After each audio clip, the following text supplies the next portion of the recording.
এবার আপনাদেরকে একটা ভিডিও ফুটেজ দেখাবো হুগলির খানাকুলে তৃণমূল ও বিজেপি মুখোমুখি সংঘর্ষ। সেই ফুটেজটা একটু দেখার সুযোগ করে দিচ্ছি, দেখুন। হ্যাঁ দর্শক বন্ধুগণ, দেখতে পেলেন? আপনাদেরকে সামান্য পরিমাণে সেই তুলনামূলকভাবে সেই ফুটেজগুলো আমরা একটু দেখার সুযোগ করে দিলাম। কিন্তু বাস্তবে 2026-এর নির্বাচন যত এগিয়ে আসছে ততই কিন্তু রণক্ষেত্র হয়ে উঠল হুগলির খানাকুল।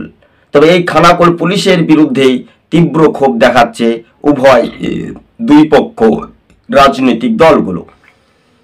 নমস্কার দর্শক বন্ধুগণ, আপনারা দেখছেন টিভি সকাল ইউটিউব চ্যানেল।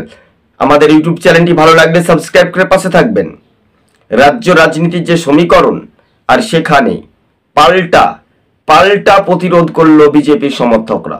অন্যদিকে শাসক দলবল নিয়ে পুলিশের সহযোগিতা তারা চাইছে, কিন্তু পুলিশ যদি নিরপেক্ষতা হয় কিনা তাহলে তৃণমূল সরকার বেশি দিন টিকে থাকবে না।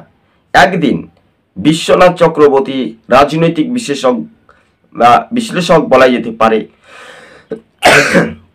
তিনি বলেছিলেন তৃণমূল দল ক্ষমতা থেকে হেরে গেলে তাদের সেই দলের চিহ্নটুকু খুঁজেও পাওয়া যাবে না।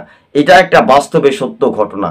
তাই খানাকুলের যে পরিস্থিতি নিয়ে দফায় দফায় উত্তপ্ত হয়, আর এটাই বিষয়টা নিয়ে আমরা আপনাদের সঙ্গে প্রতিবেদনটি তুলে ধরেছি। দর্শক বন্ধুগণ, আমাদের টিভি সকাল ইউটিউব চ্যানেলটি ভালো লাগলে সাবস্ক্রাইব